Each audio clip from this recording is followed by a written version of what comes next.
जय माता दी। चंडी पाठ किस तरह से किया जाता है, इसका स्पेशल नियम।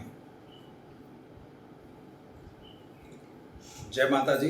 दर्शक मित्रों, मैं आचार्य दुर्गा प्रसाद शास्त्री आप सभी का स्वागत आपके YouTube चैनल में करता हूं। चैनल में पहली बार जुड़ रहे हैं तो जरा सब्सक्राइब कर दीजिए। वीडियो अच्छे लगते हैं तो लाइक शेयर कमेंट जरूर करिए। दर्शक मित्रों, सबसे बहुत सारे प्रश्न ऐसे भी आए हैं कि चंडी पाठ करने के लिए लोग पूछते हैं कि नवरात्र में किस तरह से किया जाए, क्या उसका विधान है, क्या उसका समय है, या जो भी है। वास्तव में समय की बात अगर करें तो नवरात्र पूरी हमारी माताओं के लिए समर्पित होती है। रात्रि पाठ भी हो सकता है, दिन में भी पाठ हो सकते हैं, सुबह और दोपहर शाम कभी भी आप इस पाठ को कर सकते हैं। मुहूर्त की बात जरूर होती है कि कभी कभी अच्छा शुभ मुहूर्त में अगर किया जाए तो वह पाठ हमें अनेक गुना फल देता है।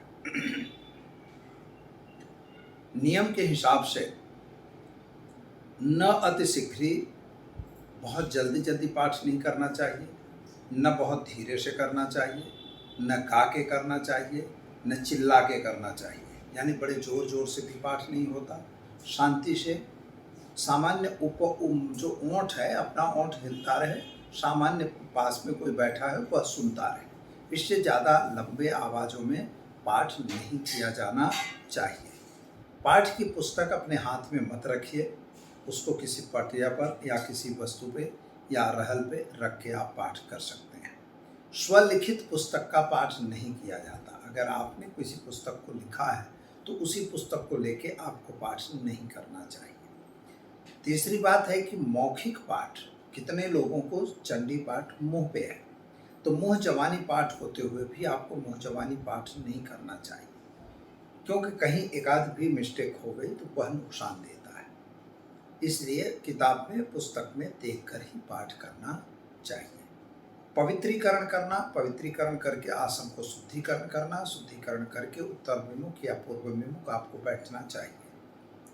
इसके बाद माता का जो पाठ है उसके लिए आपको कवच, अर्गला, किलक, ऐसा एक सिद्धांत है कि कवच करिए, फिर अर्गला करिए, फिर किलक करिए। एक जगह ऐसा भी लिखा है कि पहले अर्गला कीजिए, फिर कवच कीजिए, फिर किलक कीजिए। दोनों रीत से आप पाठ कर सकते हैं, कोई प्रॉब्लम नहीं है। इसके बाद रात्रि सूक्त का पाठ होता है, फिर नवाण मंत्र के सरल विधि मैं बता रहा हूँ। उसमें और है हृदय स्तोत्र वगैरह भी हैं, लेकिन उतना न करिए। तो खड़ांग पाठ का एक विधान है, 6 अंगों का पाठ किया जाता है, जिसमें कवच, अर्गला, किलक के बाद आपको रात्रि सूक्त पाठ करना, फिर नवाण मंत्रों का जप करना, इसके बाद न्यास करना। न्यास के बाद 3 चरित्रों का भी पाठ किया जाता है। प्रथम चरित्र जो महाकाली का है, द्वितीय चरित्र महालक्ष्मी का, और तृतीय चरित्र जो है वो महासरस्वती का।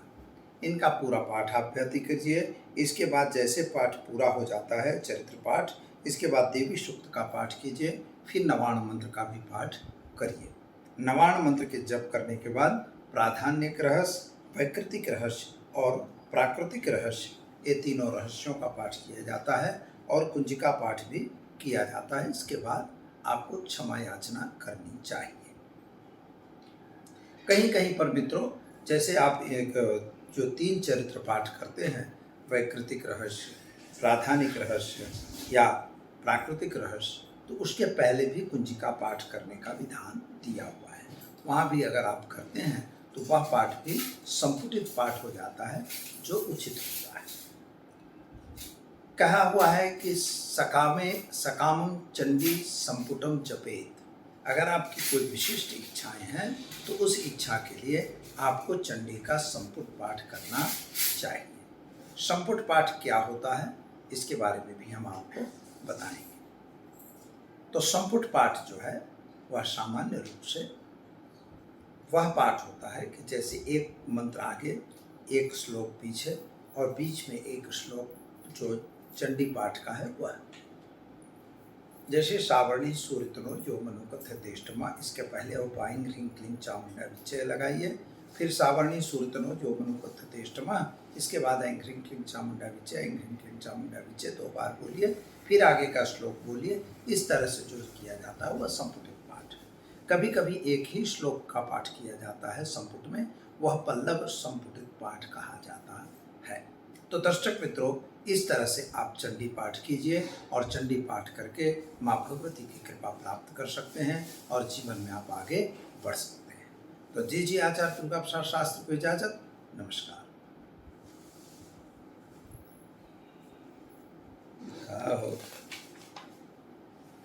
पंडित आए बोलो। दूसरा एक नियम हम आपको बताने जा रहे हैं मित्रों, चंडी पाठ के ही नियम में दूसरा नियम। जय माता जी।